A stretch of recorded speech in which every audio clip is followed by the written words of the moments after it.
G'day sunshines, welcome to Tarot with Tracey. And if you've come across this reading today, listen in with your heart. What is the one word or the one card or the message that comes through for you today? You are your own best filter for what it is that you need to hear. You'll know when it lands, you'll feel that aha feeling as it lands.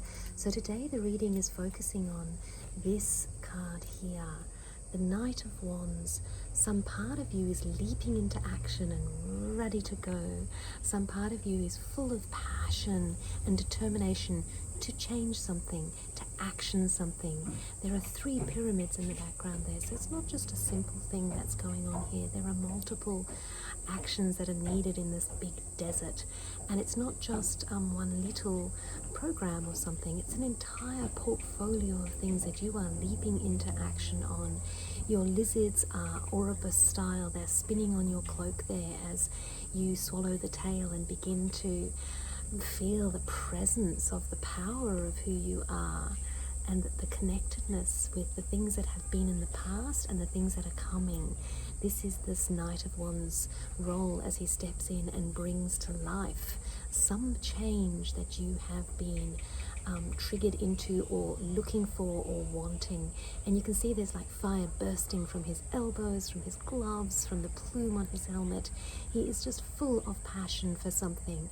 He's also looking towards the past, so either something from the past has made this happen, or something about the past is something that you are setting in to change or to wrestle with or to wrangle or to deal with. And sometimes that's a Knight of Wands error as he leaps backwards, but sometimes it's something that's part of the purpose. So that's a question for you today in terms of where your energy is and what it's focusing on. Essentially what has set this into motion, and in some ways this is about the past really, is the sense of dissatisfaction. We can see our 9 of Pentacles here is in reverse, and so there is a lack of contentment with something. What is that lack of contentment with for you for the moment? What is it that's not golden and glowing? Is it something to do with work or relationship or your sense of who you are? Something about the world in general, or something specific? Like, it's hard. There are so many different ways in which this can be frustrating, and just one of them has surfaced for you at the moment, and now is the time. The Knight of Wands has said, I'm ready, now is the time. This discontentment, this sense of not quite rightness, of lack of fulfillment, that's coming through, because that's normally how we would see, like with the hawk on his hand ready to launch, and a really content person.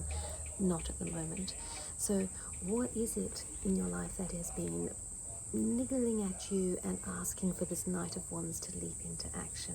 Because that's the excitement for you for the moment. That's the call for you at the moment. And the thing is, with this call, what is it that's blocking any progress for you? Or what is the challenge that is about to arise? And here we see our 8 of Wands in reverse. So the energy is not landing, the ducks are not lining up, there is tension, there is conflict. Or maybe you're afraid that if you take the action that needs to be taken, if your Knight of Wands is let loose upon the discontentment, are you afraid of the energy that will come in? Are you afraid of the changes and the shifts that might need to happen? Which one of those resonates for you? The sense of like, oh, that's a lot. If I let that happen, there's going to be so much, and I'm just not sure about that. Or is it like, I'm letting that happen and it's just creating chaos? Like, nothing is, like, look how beautifully lined up those ones are. But if I do this action, I'm afraid that it's going to look not like that, but the wands will be going in every direction rather than lined up. Or they just won't land at all. No, am I just afraid that if I take the steps that I need to take to rectify the discontentment, that nothing will land, nothing will happen, it will not work? So this sense of doubt and fear of the lack of abundant energies and lined up energies is holding back the Knight's progress as he seeks to bring a change in for you. So Spirit says, let me help. Let me help with some Chariot energy. And the Chariot energy involves taking energies that seem to be in conflict and bringing them into alignment. So we have the black and the white, we have the masculine and the feminine. You can even see, I noticed today, that the cities are different to match the masculine and feminine. There's the lush, plush, plump feminine city over there with the white creature, and then the more upright, pointy version of the masculine city. So that was by the by, but it is interesting to see that what the Chariot offers us is this possibility of bringing together the doing, the being energies, the caring and the acting energies, the sense of what is it for you? Like, what is it that are these conflicting energies, the home and work energies, the give and receive energies? What are the dyads, the duos of energies that have been feeling conflicted or messy? Because this charioteer steps in and he harnesses them without even harnesses. He's sitting there in a space of stability. This is what Spirit says: I will give you stability. I will assist you in finding the stability. And the stability comes without reins, because he has listened in to the cycles, to the moon, to the stars. He has earthed himself on this green grass with the still waters in the background. He's actually found a completely face forward, but a confident, solid demeanor. And that kind of goes in the face of all this wands, because this is so much energy and movement. But here he is, solid as a rock. And this is what Spirit says: reach for this. And balancing is interesting, because when we're balancing something, it's a juggling act, and we're very rarely balanced. But if you take a snapshot, you can go ping, and you take a camera picture and you go, right, I see there balance. And this is what it's suggesting for you to do for this moment. Take a quick snapshot and see, where is the imbalance? Where would I like to shift my balance? Do I need more rest? Do I need more action? Do I need more male? Do I need more female?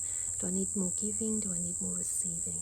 Like, what is it that I need a little more or less of? Because as you listen in to the stars and the moon energy, this deep intuitive energy, then you'll be able to find that balance. And as you find the balance, that will shift your fears of what's landing and what's not landing, or what will land in chaos and just collapse in a bunch of sticks on the floor around you when your knight takes off and does his thing. So this is what we're being asked for. Find a place of balance from which to act. Create a place of balance from which to act and from which to receive. So what might that look like for you in the next few weeks, if you were to accept and reach for the balance? Even as you do that, you can hear the plane flying overhead, little aeroplane flying overhead, because there is balance. There is enough wind under the wings, enough lift and thrust, like that sense of balance that comes through with that. So once we've been gifted or accepted the gift or worked on that gift of balance to allow the wands to not feel so jangly, what can then emerge in your life next to facilitate this process of Knight of Wands energy is an aha moment, where you go, aha, that is what's making me discontent, or that's what I need to do to bring in a feeling of contentment and abundance. That's what I need in order for my wands to line up. But it can't happen unless you have a sense of balance first.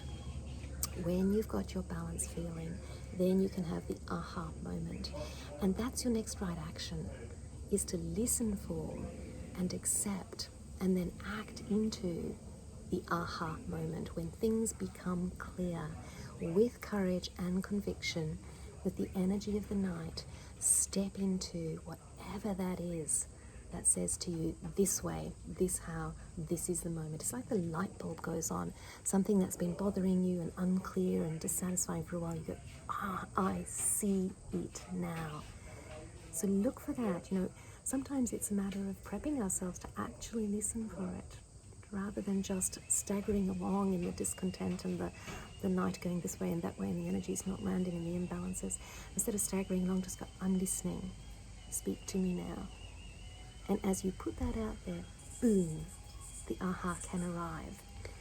The gift of the aha today, the gift of the insight, is this moon energy.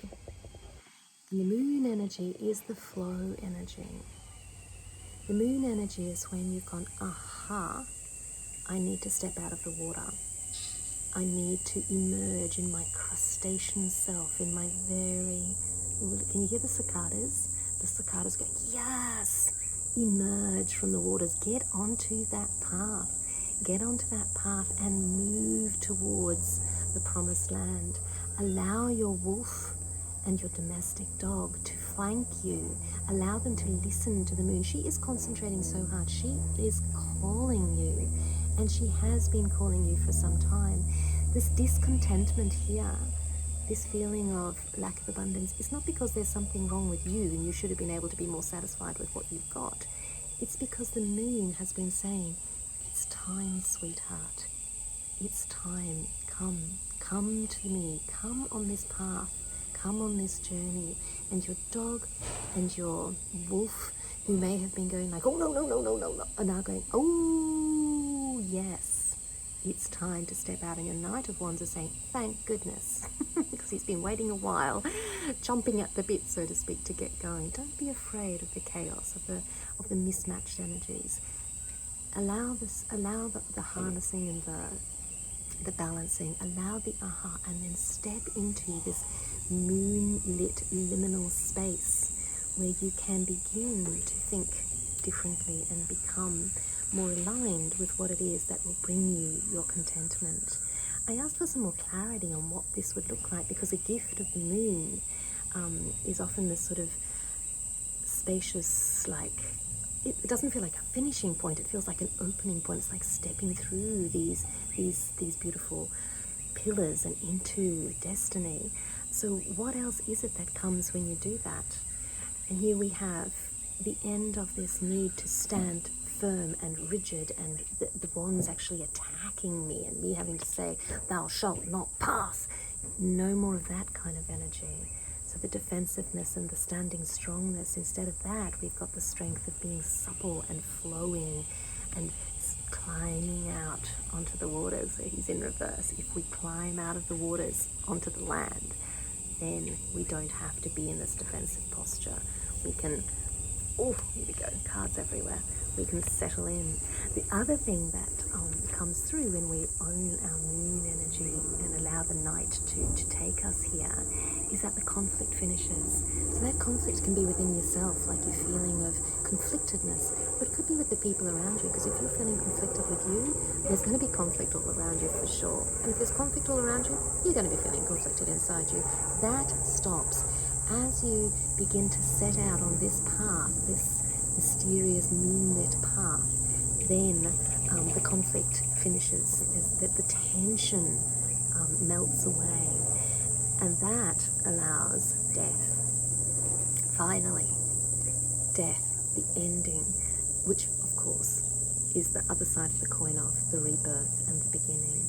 The beginning, the rebirth, can't happen without the ending. So as you slide into your moon energy and allow yourself to begin this particularly deep and powerful and beautiful journey, thank you, Knight of Wands, so you can nail that ending and welcome in the beginning. So here we are. Knight of Wands is restless because he's been feeling discontent. We're worried about the energies that are not lining up or landing in skew-if. Step into balance, find ways of balancing different energies and blending energies.